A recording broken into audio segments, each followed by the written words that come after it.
Ito ay rated SPG. Striktong patnubay at gabay ng magulang ang kailangan. Maaaring may masiselang tema, lengguwahe, karahasan, sexual, horror o droga na hindi angkop sa mga bata.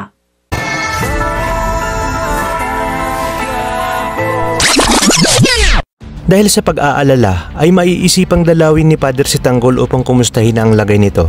Kaya naman dadalawin niya ito sa bahay ni Tess at Rigor sa pag-aakalang naroroon nga si Tanggol. At sa kanyang pagdating ay tinanong ni Rigor kung ano ang maipaglilingkod nila kay Pader. Malalaman ni Rigor ang tungkol sa pakikipagbasag ulo ni Tanggol sa simbahan, kung kaya't humingi siya ng pasensya kay Pader dahil hindi niya nga akalain na pati sa simbahan ay gagawa pa si Tanggol ng kalokohan. Mapapahiya naman si Rigor dahil pinangunahan niya si Pader. Sasabihin ni Pader na ang mga nakaaway ni Tanggol sa simbahan ay ang grupo ng mga taga-Tondo na pinigilan niyang mang-hold up, kung kaya't wala umanong kasalanan si Tanggol at niresbakan lang siya ng mga ito. Magpapasalamat naman si Tinding at Tess kay Pader dahil sa ginawang pagtulong ni Pader sa kanyang apong si Tanggol. At sa pag-alis ni Pader ay sinabi ni Rigor na sigurado umano siyang ginawa yun ni Tanggol dahil alam niyang makikinabang ito sa ginawa niya.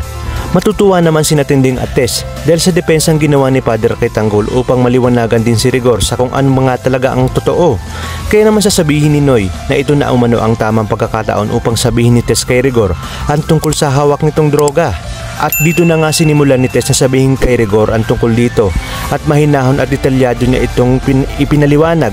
Pero hindi pa man nagtatagal ay muling uminit ang ulo ni Rigor.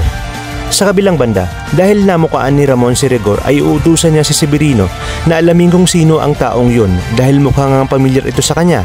At dito malalaman niya na isang Rigor Di Magiba ang pulis na kanyang nakaengkwentro sa Quiapo. At malalaman niya ring suspindido ito sa serbisyo dahil sa pagkakapatay sa kanya na hindi nga alam ni Ramon na siya palang utos ng kanyang papa.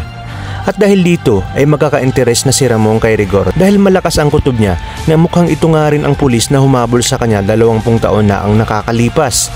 Sa inyong palagay, malalaman na rin kaya ni Ramon di kalaunan na si Rigor pala ang siyang tumayong ama ng kanyang anak na matagal niya nang hinahanap at malalaman niya rin ang lahat ng pasakit at hirap na dinanas ni Tanggol sa kanya. Kaya naman mga kapamilya, kapit lang dahil marami pa tayong dapat abangan. Dito lang sa bagong tinututukan ng sambayanan, ang FPJ's Batang Quiapo.